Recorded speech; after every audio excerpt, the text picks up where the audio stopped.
Hi, my name is Blair Bean, and this is my thoughts and views on interaction number 2 for the Global Learning Project. So I spent a little more time with my international student, Tanya Sina, who is from India, and we decided to meet at the Jewish student Hillel. So Hillel is a home that we can go, we can study, they provide meals, they provide food for Jewish students and support internships and a bunch of different other opportunities. I hang out there to talk with other Jews and to study and to get help with some of my other classes pertaining to Jewish studies. And it's just a place that we can just hang out, and it is a house. So we decided to meet and walk there together, and I was really, kind of nervous just because I didn't know how many people there were going to be at Hillel, and I didn't know who was going to be there and what the interaction would entail. But we decided to I just gave her a little tour, and then we played a few games, and I introduced her to a few people. So I introduced her to the Hillel rabbi, and I introduced her to a few of the staff members, and then we played a game of Rummy Cube, which is a Jewish game, but anybody can play it, so I taught her how to play that. And then I gave her a tour, and she was really interested. She was interested in our Beit Knesset, which is where we go to pray, or the synagogue. Or the place that we went to pray.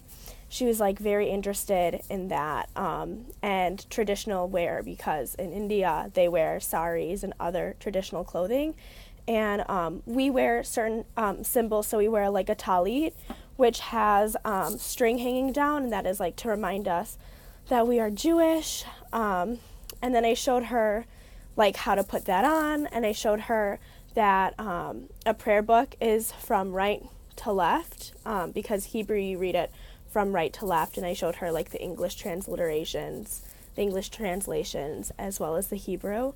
I showed her what a kippah is, and that is what usually men wear to separate themselves from God. It's a little hat sort of. And then I showed her the kitchen, and the kitchen, there's 2 different kitchens, so there's one for dairy and there's one for meat. And we have 2 different kitchens because Jewish people normally keep kosher, and we're not supposed to mix the 2. So in most American homes, you will see 2 different refrigerators or 2 different ovens, or vice versa. Normally people just have 2 different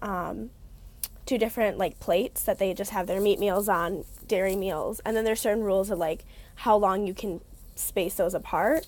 So Hillel has the opportunity for a dairy kitchen and a meat kitchen. And then I showed her the downstairs, which gives services of free laundry to Jewish students. And I also showed her that the downstairs has other games, and that's where we do most of our programming and hanging out and chilling out.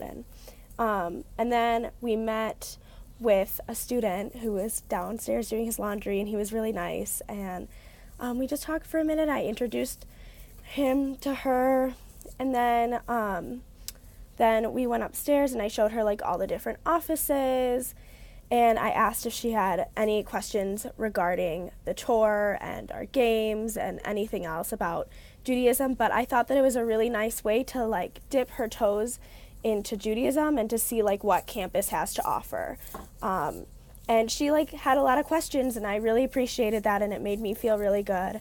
And I had a lot of fun sharing my views and globally in my culture with her, because as an American Jew, it's so different here, and trying to be a Jew on campus is different. So it's nice that Hillel is a place that I can go to show people and to feel connected and to meet others who are like me. So that was a lot of fun. And the game that I played, I play with my family at home. So it was really fun. Thank you for listening to my Global Learning Project number 2. I will see you in class on Monday. Thanks. Bye.